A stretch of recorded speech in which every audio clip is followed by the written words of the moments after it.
భద్రాద్రి కొత్తగూడెం జిల్లా భద్రాచలంలోని శ్రీ సీతారామచంద్ర స్వామి వారిని రాష్ట్ర రెవెన్యూ గృహ నిర్మాణ శాఖ మంత్రి పొంగులేటి శ్రీనివాసరెడ్డి దర్శించుకున్నారు. ఆలయానికి చేరుకున్న మంత్రికి దేవస్థాన అధికారులు అర్చకులు ఘన స్వాగతం పలికారు. అనంతరం ప్రత్యేక పూజల్లో పాల్గొని స్వామివారి ఆశీస్సులు పొందారు.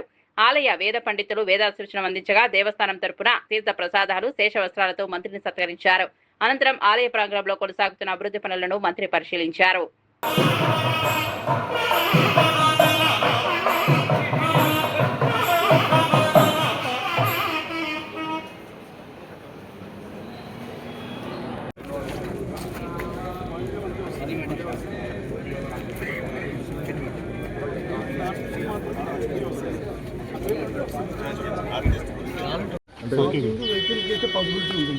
సో ఒక వెహికల్ కూడా రోడ్ వెహికల్స్ ఏం రావు కదా.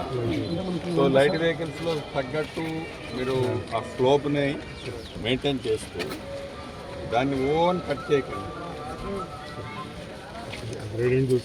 గ్రేడియేషన్ చేసుకొని ఆ గ్రేడియేషన్ ప్రకారం మాడు వీధులు పెట్టుకుంటూ దాన్ని అట్లా మెయింటైన్ చేసుకోండి.